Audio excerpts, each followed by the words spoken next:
Good day, everyone. This is Erik Capistrano from UP Diliman, and I will be sharing with you some of the fundamentals of big data and business analytics. This course will be divided into three aspects. First, we will be dealing with the introductory part, followed by some fundamentals on database and data management, and thirdly, we'll be focusing on business issues and business challenges for big data. So what is business analytics?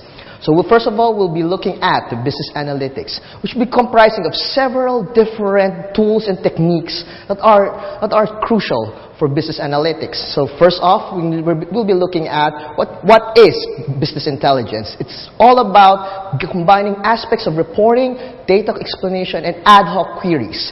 And what is also analytics? Analytics is also a part wherein we are going into different modes of statistics, analysis, and interpretation of all of this data. So for moving on, the funny thing about big data is that there are several different definitions from different companies. We'll be looking at some of them.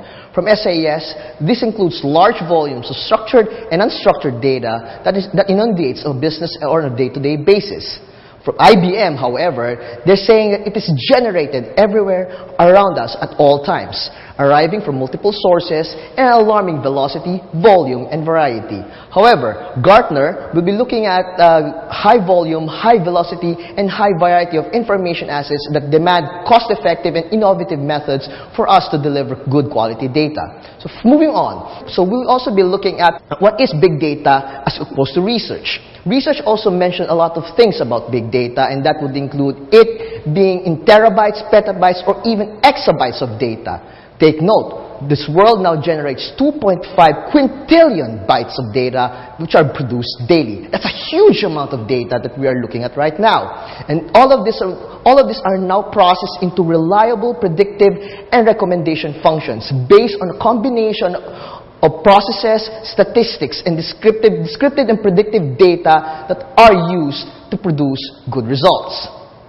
Furthermore, we are now combining both proprietary customer data and public data to produce more accurate information for us to use. Moving on. So what defines big data? There are four aspects that we can see here right now. First of which is volume. Volume is all about how huge the data sets are. Variety, which includes how many sorts of different pieces of data we gathered together, from social media data, government data, financial data, banking data, all sorts of transactions, all combined together to make one or more profiles for your customers. Third is velocity. Velocity is the speed of data. Every day we see hundreds and thousands of Twitter, Facebook, stock market data, and all sorts of different information coming around. Uber data, for example, weather data, all of this can be combined together to make good results. And lastly, veracity. This is one of the biggest challenges of big data. Veracity means that there's a lot of uncertainty, meaning with all of these different pieces of data coming together, but the problem is we don't know what to do with them. So there's subject to a lot of different interpretations based on several different factors such as society, culture, and even your own gut feeling. Big data can also be defined as the following. You can group these big data into different categories, different sorts of quantity, quality, and many other things. So the point here is that even until now, we don't have really a very good definition of what big data is and what it can do. So this is why it is important for us to study it further. So what it can do. Some of the previous research would be mentioning something about the combination of data. What you see right now is just a sample. So let's say I go on a trip. I go to a trip, I take a vacation, and I use my credit card to make purchases for hotel, airlines, and whatever tickets for entrances to theme parks and whatever. So what happens is that the bank captures this data, and based on that data of all of what I paid for, it now processes all of those transactions and makes a profile of me. In other words, the bank is starting to judge me. Now, how can they verify that this is all about me? They can stalk my social media. Once I go to the country of destination, I post pictures, I post my check-ins, I post my statuses, I tweet, I do Instagram, and if all of this is public, then the bank can verify that this is indeed me. And doing so, that it can confirm that, oh, this person, I'm the one who really went to this place, bought this stuff, and they can do a better profiling of me. Now, what is the end result? They can make better recommendations the next time I use my credit card for me to travel or to even shop. So that's how it basically works. You get public data, you get proprietary data, and then you get personal data from different sources, and then you combine them together, and that's what big data is all about.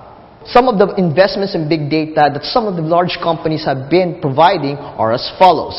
So productivity has said to be up by 5 to 6%, and business growth has grown to at least 10%, which has created at least 4.4 million jobs created over the last few years. Big data has also driven systems effects on growth.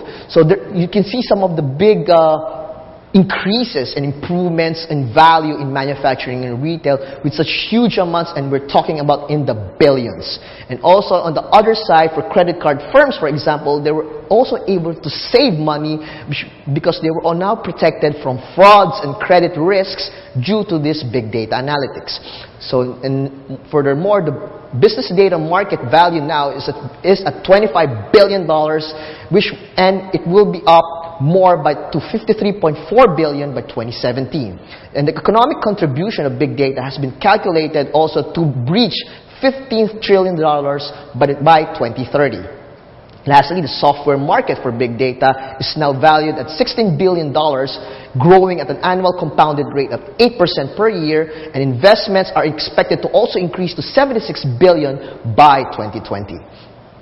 So, lastly, who are these providers of big data? We've seen such a huge numbers of this, and we're also seeing a lot of big things that are happening. So there's actually an entire supply chain, an entire value chain of these big data services that are happening. So you can see here now that there are different layers with different providers and different companies which are now producing all of these services and products and software and hardware for us to produce big data. So this map tells you at least an impression of what is happening now when it comes to this big data analytics. So to close out the session for now, we're looking at just a little bit of what big data can do from us. So in the next few sessions, we will be looking at some of the more fundamental aspects of how we can combine both the data management services that is required and the business practices that are also required for us to use big data properly. So at the end of it all, we are hoping that we can understand how all of this works so that we can better apply and manage all of these things that big data can do for us.